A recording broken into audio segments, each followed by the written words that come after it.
Alright guys, TacticalRab back again today. Hope you're all doing well and enjoying your day so far. And with yesterday's group play matches concluding, that is the online season completed for Call of Duty Black Ops Cold War. Pros are certainly rejoicing. Will it return next season? And plenty of other bits and bobs to dive into along the way. And tweet your thoughts in the comment section below. Like if you guys enjoy the video, subscribe if you're new as always. I greatly appreciate it. I've already upset the channel. Thank you very much indeed for doing that. First of all, just wanted to mention these pretty incredible statistics the Breaking Point point out for this last week of matches. aBeZy, of course, like the FaZe guys only played one series against New York Subliners, so they're maybe going to be inflated somewhat here. But aBeZy has a 2.0, like no problem at all. Priestahh on the Minnesota Rokkr against FeLo Mutineers, he had a 1.7, so very impressive from him. Simp with a 1.69, Cell with a 1.62. Gunless had a great week as well though, right? So certainly a lot of these teams right now are looking at some of their pieces and deciding, okay, who do we keep and build around for next season? Like I'm sure if you're Seattle, if Gunless does stay, which maybe he has offers from elsewhere, right? And he doesn't even want to be part of the Seattle organization, possible. But if they do finally take a different route, like you've got to think that finally this season Seattle will take a different route with how they build their roster and get some actually decent young talent,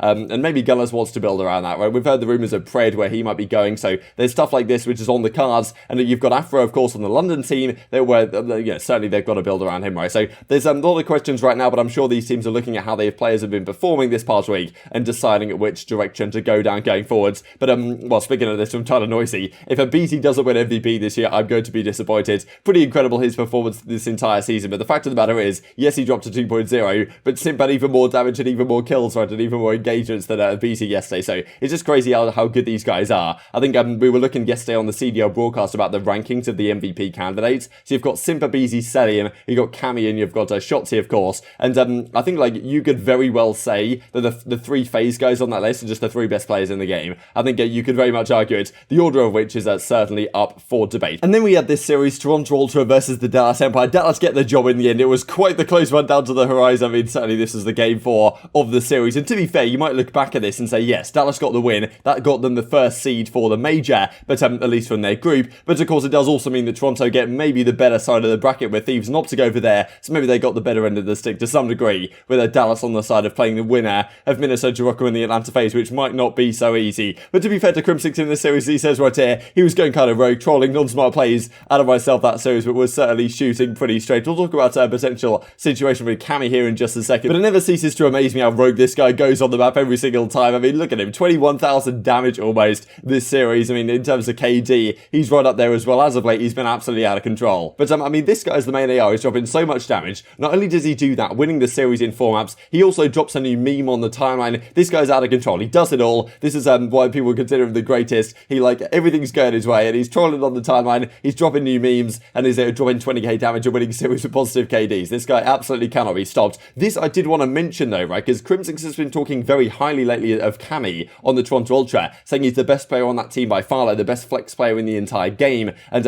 as Crim says, so I did 20k damage out of 4 maps out of us. I don't know if it's typical or we need to stop throwing so many ego childs about. Can always respect some fellow damage dealers, says Simp. Did think this was kind of interesting. People were discussing it on the Reddit. The Crimsix has had a lot of praise for Cammy as of late, and well, there's certainly a world in which you could say that these guys managed to team up next season. Now, of course, he would fit into kind of that ILLey role, where, well, look, if Empire don't win the World Championship or something, is there a world in which that happens? Shotzzy, Vivid, then maybe they swap out ILLey for Cammy or something. If Crimsix thinks really highly of him, that might be something that is on the cards. Who knows exactly what the situation is over at the Toronto side with the contracts that they have, whether they're up, whether they're on like minimum salaries or whatever from well, they're getting the 1+1 now from a couple of years ago, and maybe Crimsix is considering this as a potential option next season. I'm sure Cammy, if you get the opportunity to play with Crim, not something you turn down particularly lightly. So something to consider with the off-season just around the corner. But this is also something I wanted to mention that Doug Censor Martin talked about last night, given we were on the topic of discussion of Crimsix and some of the veterans in the league. That's been one of the such impressive things to me this season, seeing guys like Clayster in the early part of the season when he was so good. Crimsix now towards the end has turned up massively. Scump as well from like the middle of the season onwards has been absolutely fantastic. And well, you can see it right here, dropping crazy numbers against the Los Angeles Thieves just a couple of days ago. Like these last few weeks, Scump has looked like one of the best SMG players in the entire game. Like right up there with Simp and aBeZy in terms of the levels that he's been reaching as of late. This map especially was pretty incredible. And it's awesome to see, right, because there's so much young talent that's come into the league as of late, but the older guys who really want it and are still like putting in a lot of time and really grinding, they're still putting up incredible numbers, and it's really great to see that these guys can still compete with the young guard, I suppose the new guards of Call of Duty. Now, of all people, Keemstar comes out and says, so 26 years might not seem old, but it's rather old in esports, and Scump is still absolutely saying, and this I thought was very interesting. interesting from Censor in the reply.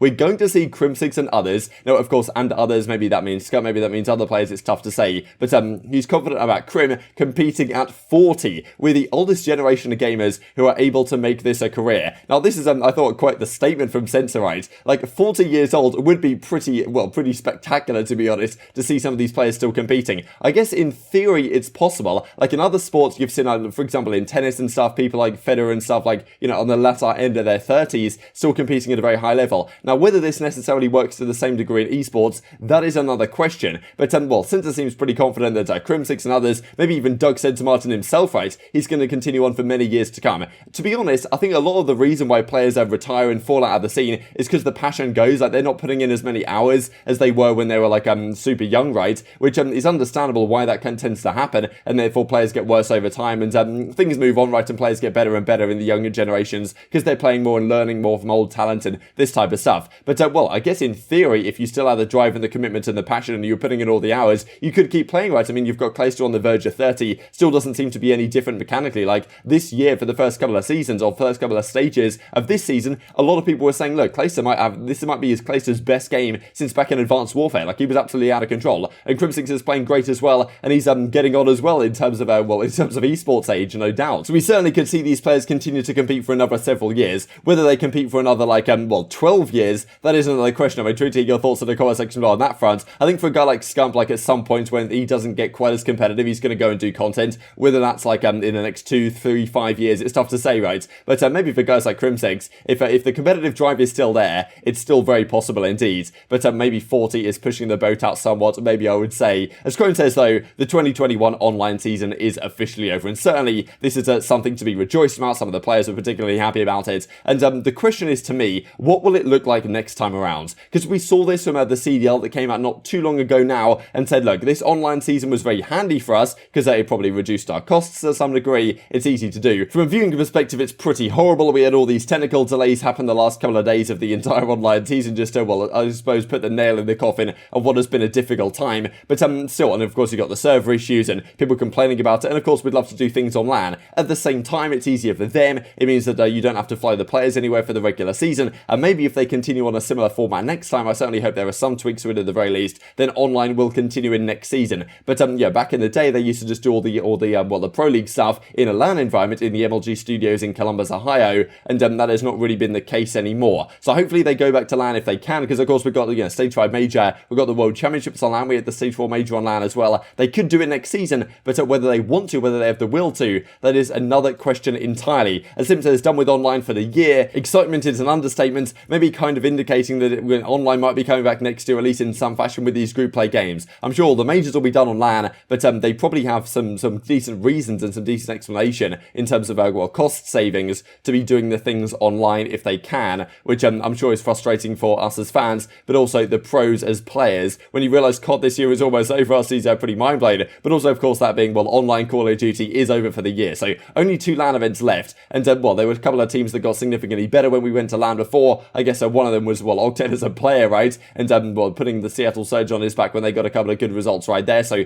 that's not too far around the corner. FaZe, if anything, looked somewhat better on LAN than they did online, which I thought was kind of scary, but certainly the Dallas Empire looked much better, so definitely a lot of storyline to keep your eyes on as we go into these last couple of majors of the year. Thought I mentioned this as well because it was kind of funny from Chino a couple of days ago. Exceed and Nero, right, so that's the Los Angeles Grillers Academy over there with Morks in addition, Chino, Exceed and Nero. Think that a team of them consisting plus Mac and Sib would beat my championship MVP form TK team on local area network back during World War II. Speaking of the good old LAN days, this is right at the start of the World War II season at Dallas and New Orleans when it was Chino and what was it? Chino, Kenny, Accuracy and Theory. What a squad that was. Okay, they actually at them in the reply right here. I would play them for every single dollar to their names as Accuracy. So confident that would happen. I'll even put a blindfold on, says Kenny, and we will still smoke those guys right at the start of that season, no doubt about it. I thought this was cool as well from Austin EasyMag, because he'd been putting together some potential teams and players that could play in each potential region in either a Nations Cup or some sort of World Cup. I think it would be absolutely beautiful to see. So of course you've got US, Canada, Mexico. In South America, you've got all these countries that recently competed in that cup down there. You've got Brazil, Argentina, Chile, Peru, Uruguay. Of course in Europe, you've got plenty of opportunities as well. Like a Northern Ireland, you could potentially put out a team. Ireland, Portugal, Spain, Italy, Germany, Denmark, certainly. I mean, there's so many potential countries you could do this with. It'd be so cool to see as something like at the end of the season or during the off-season or something for the CDL to do something like this, because I'm pretty sure the Overwatch League has some sort of World Cup that they've done to pretty good success, to great viewership as well. So I think that the CDL should at the very least consider it, and well, it would be something entertaining rather than just regular season matches all season long, which, to be honest, the last couple of stages, especially stage 5, has got somewhat dull to keep up with. Just wanted to finish off with this then, because Doug Censor Martin, he's absolutely out of control, dropping out, well, incredible numbers to finish off the job. Will he be competing till he's 40 and end up winning the World Championship when he's like 39 in several months and then retires straight afterwards? That is, well, certainly a question still to be answered. Intriguing your thoughts on all this in the comment section below. Hope you guys enjoyed the video. If you did enjoy it, I'd greatly appreciate a like on the video. Really helps out the YouTube record, and you enjoyed this content. Other people like you may enjoy this content as well, and I've grown the competitive Call of Duty community. Thank you for watching as always. Take care, and I will see you next time. Right dead. Right behind me. Alright, Doug, I can help you. I'm running away. I don't see him. He went middle. He went middle. I don't see anything street. They might be behind us. He went closet, he might be pitching. I have rat. Watch me. Right dead. Nice. Two street. Nice. Flashing over you. He's Right dead. I'm on a 5. We don't win off this, guys. I'm on a 5 though. I'm looking over you, bro. Stay down. Street. Oh, do we have doggy? Yeah. I don't see him street, bro. I'm weak, guys. They're playing new. Okay, I'm leaving you, JD. I'm on a 5, guys. I hear you. Could be a guy street on us. Wait, what do you want to do, Doug? I'll Go, go. I'm on a 6. I have an artillery. I'm pinging. It could be ST. Street and Eskies. Street? ST. Street dead. I got a cruise. He's absolute. Arcitys hill dead. Let's go. Stay Let's down. go. ST. Is that over?